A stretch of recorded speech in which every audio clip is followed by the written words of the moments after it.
wasiirka wasaaradda diinta iyo awqaafta Jubbaland ayaa xariga ka jaray masjidka Al-Raxmaan oo deegaanka Xaaji Weyne ee waqooyiga Kismaayo laga hirgeliyay. Dhismaha masjidka oo iska kaashadeen wasaaradda diinta iyo awqaafta Jubbaland iyo dad muxsiniin ah u dhashay deegaanka ayaa waxaa xafladda xarig jarkiisa ka qayb galay maamulka degmada Kismaayo, odayaasha deegaanka, waxgaradka iyo qaybaha kala duwan ee dadweynaha deegaanka Xaaji Weyne. Ugu horeyn, Ugaas Xasan Shukri Xasan iyo nabadoon Cabdinaasir Soomane Khayrow oo labaduba ka hadlay daafurka masjidka ayaa soo dhaweeyay masjidka cusub ee laga hirgeliyay deegaanka.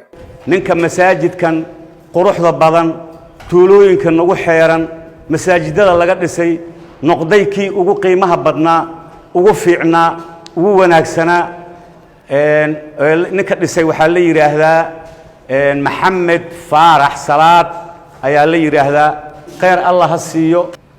ka soo qayb galeen wasaaradda diinta awqaafta ka soo qayb gashay dhagax dhigeeda horena iyada lahayd daafurkeeda dambana iyada lahayd masaajidka oo Xaaji Weyne uu ku dhisay Maxamed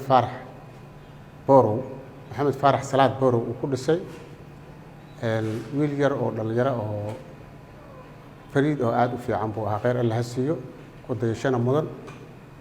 masaajidkaasaan maanta daafurayna xafladiisaan ka soo qayb galnay.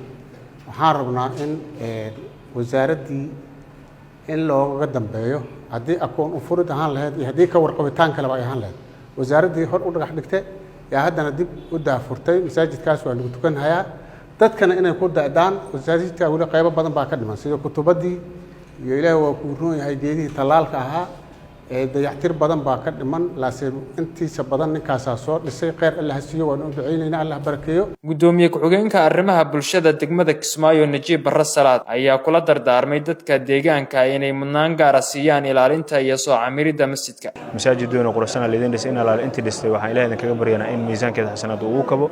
intii ka qayb qaadatay masaajid quruxsan leedin dhisay ilaa iyo deegaanka goobweyn ilaa inta masaajidku ugu quruxsan inta arkay xaqiiqatan markii laga hadlo waaye. waxaan rabaa marka dadka deegaanka in ay raado masaajidkan waa masaajidkiini adinka iskale ina waardiisataan leedin ka rabaa camirtaan ku ogtaan salaada ka shaqeysaan danaha islaamka looga shaqeeyo lagu baro dadka diinta lagana shaqeeyo. waxaan rajeynayaa marka in ka badan aad ku qaban doontaan waqtiga salaada maadaama uu nahay. waxaan rabaa in hadalkayga ku soo koobo wasiir soo dhawow maadaama wasiirka diinta iyo awqaaftu uu anagu nagu hogaaminayo barnaamijkan.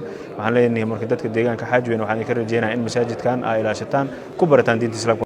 ugu dambeyn, wasiirka diinta iyo awqaafta Jubbaland Maxamed Yuusuf Cumar ayaa sheegay in juhdi badan ay ku bixinayaan ka wasaarad ahaan sidii loo horumarin lahaa goobaha cibaadada. annagu ka wasaarad ahaan barayaan qorsheeno waa in masaajidada laga dhiso banaanka magaalada Kismaayo kadib markii degmada Kismaayo gudaheeda ay masaajidda badan iyo madaaris badan wasaaradda iyo culimada muxsiniinta iyo shacabka runtii Soomaaliyeed oo dhaqaale badan ku bixiyay dhismaha goobaha cibaadada aad looga dhisay.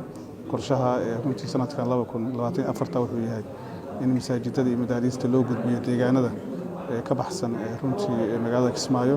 taana hadda waan bilaabnay meelo badan waan soo dhagax dhignay kuwa kalena waan damacsanay inaan dhagax dhigno. marka insha Allah taala dhammaan ummadda Soomaaliyeed waxaan ku boorinaynaa in aan ka wada qayb qaadano dhismaha masaajidada iyo madaarista iyo goobaha culumta lagu barto dhanba inaan dhisno si aan adduun iyo aakhiraba u liibaano.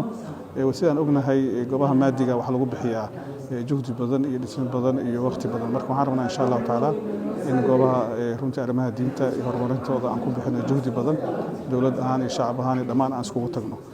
markaan u duceynaynaa insha Allah taala qof kastoo ka qayb qaatay sidoo kale ka soo qayb galaasha maanta munaasabadan waan u duceynaynaa.